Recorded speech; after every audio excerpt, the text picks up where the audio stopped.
Bonsoir à toutes et à tous et bienvenue dans ce 13e épisode de notre podcast vétérinaire by Reverdy. Le mardi, toutes les 2 semaines, nous sommes de retour en live sur Facebook et Instagram pour parler nutrition avec l'un des 2 vétérinaires de notre pôle santé Reverdy. Nous avons ensuite décidé de créer ce podcast pour reprendre rapidement les principales questions abordées pendant le live. Ce podcast fait donc suite à notre dernier live dans lequel nous avons parlé de l'alimentation du cheval de sport avec notre vétérinaire Cyril. Bonsoir Cyril, comment vas-tu ? Bonsoir Florie, très bien et toi ? Bien, merci.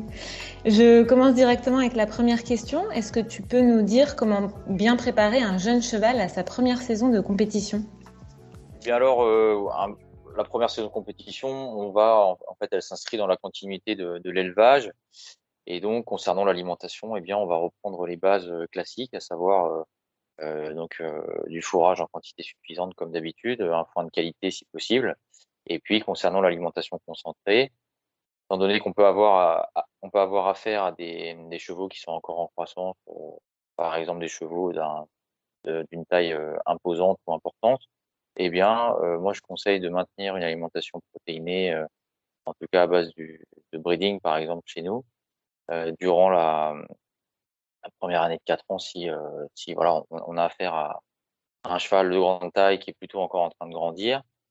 Par contre, une jument par exemple de 4 ans qui aurait achevé sa croissance au moins en hauteur notamment et une jument plutôt précoce, on pourra tout à fait passer sur une alimentation adulte, donc soit de l'adulte de chez nous, de l'adulte énergie, tout en faisant attention à l'état corporel et puis à la prise de masse graisseuse éventuelle, puisque il peut arriver que voilà, chez les jeunes chevaux et notamment chez les jeunes chevaux de petite taille, on peut avoir assez rapidement une prise de gras, notamment parce que l'activité demandée n'est pas toujours très soutenue et que en parallèle, l'alimentation concentrée peut par contre, elle, être finalement augmentée par rapport à la période d'élevage. Ok, super, merci. Ensuite, est-ce que tu peux nous dire comment préserver les articulations et la locomotion de son cheval durant la période de compétition, pendant la saison ?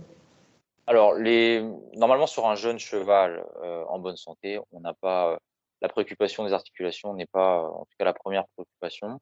Il n'empêche que chez les chevaux, et notamment les jeunes chevaux, qui pourraient avoir des défauts d'aplomb, de conformation, voire qui ont pu se blesser durant leur phase d'élevage, idéalement, après avoir fait un bilan radio et connaître après avoir eu connaissance de l'état articulaire de son cheval, ça peut être intéressant de leur apporter des chondroprotecteurs notamment.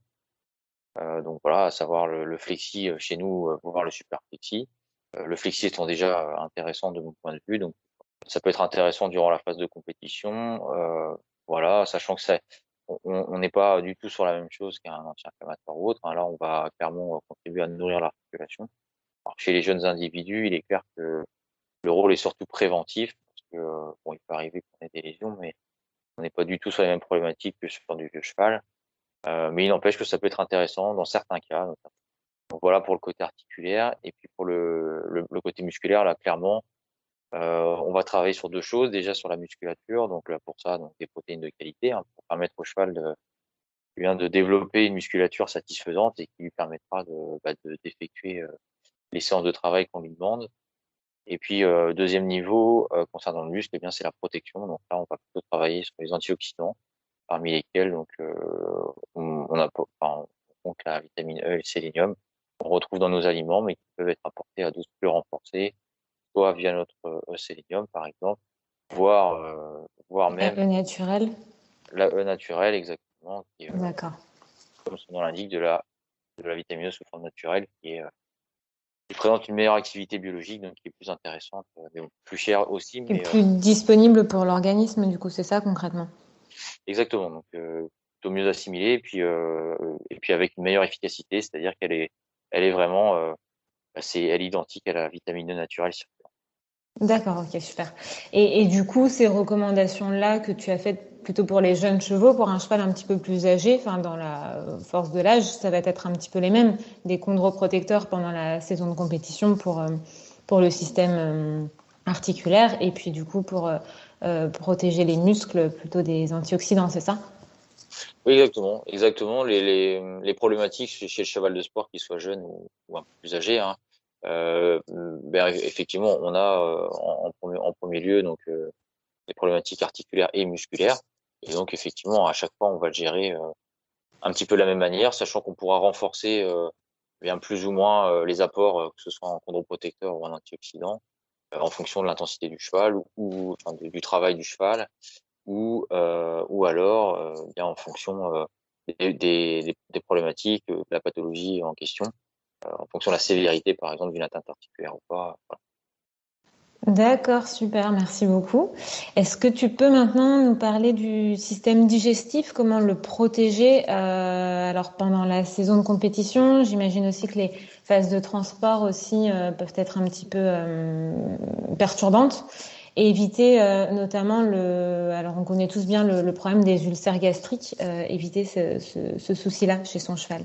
Alors effectivement, la problématique digestive est la grande problématique, hein, presque même avant les soucis articulaires et musculaires, puisque nourrir un cheval, comme on le dit souvent, c'est nourrir sa flore, hein, puisque le cheval héberge une flore alors intestinale, hein, surtout une flore digestive, située au niveau du gros intestin, là, qui est intéressante et surtout indispensable pour lui, puisqu'elle lui permet de digérer les fibres et puis de vivre, hein, tout simplement. Et puis, il faut pas oublier non plus la flore de l'estomac, qui est aussi abondante, mais qui est totalement différente, puisque on est plutôt sur une flore qu'on va appeler lactique, qui fermente les sucres. Voilà, et on n'a pas de flore qui digère les fibres dans l'estomac. Mais effectivement, la compétition et le transport, hein, sont des sources de stress pour cette flore donc digestive, puisque voilà, on met le cheval dans des conditions qui ne sont pas habituelles pour lui forcément, notamment bah, voilà, on lui fait faire 2-3 heures ou plus de transport, quand on lui fait faire des épreuves sur des sites qui lui sont inconnus, eh bien, on va stresser l'animal et du même fait, potentiellement stresser sa flore. Et donc l'idée, c'est de prévenir, en tout cas de limiter au maximum ces perturbations. Et donc, ce qui est très bien démontré chez le cheval, c'est l'apport de probiotiques et notamment de levure vivante. Donc, on peut en apporter au travers de la flore, donc du supplément flore, donc que nous commercialisons et qui contient des levures vivantes associées à des ferments lactiques. C'est intéressant là pour plutôt la partie du gros intestin, donc la flore intestinale qui digère les fibres, et puis pour la partie de l'estomac, donc pour la sphère gastrique. Là, pour le coup, on va plutôt essayer de préserver la muqueuse, hein, gastrique avant le transport et les phases de compétition, donc en apportant des pansements digestifs, en utilisant par exemple le gastric gel en application, donc une seringue avant 1 heure avant le transport environ ou une compétition. Ça peut être intéressant. Et puis au quotidien, en fonction des rations et des problématiques, on peut également apporter 1 à 2 dosettes de Care, qui contient notamment du lithotam, qui est une algue qui présente un pouvoir tampon intéressant et donc qui permet de limiter, ou en tout cas de contribuer à limiter l'acidité gastrique. Ok, merci. Et puis du coup, je me permets d'ajouter au-delà de ça, pour les chevaux sujets aux ulcères gastriques, il y a des aliments adaptés comme l'adulte spécifique énergie qui a été développé pour ça et voilà, qui est recommandé pour ces chevaux-là. Et puis bah, la première des choses à faire aussi, je pense, c'est de leur apporter un bon foin et suffisamment de foin pour éviter ce genre de problème.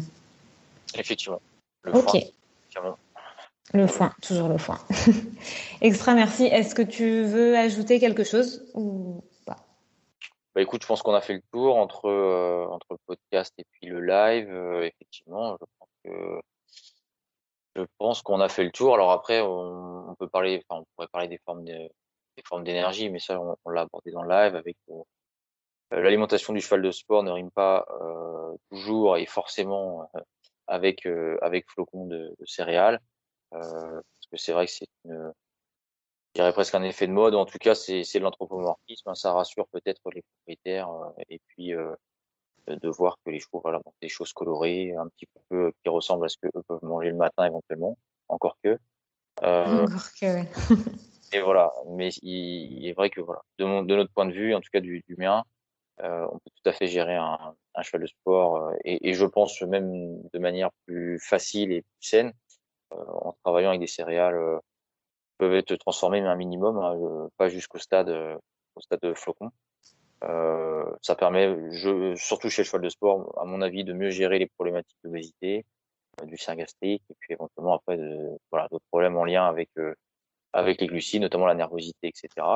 Et quelquefois, on peut voir qu'effectivement, on va avoir affaire à des chevaux qui sont très nerveux, qui vont très bien répondre à un aliment pauvre en glucides, notamment comme spécifique, mais il est clair que dans la pratique, quelquefois, on peut être amené à passer un cheval d'un aliment floconné lambda à un autre aliment spécifique, tout simplement parce que le propriétaire trouve son cheval trop nerveux.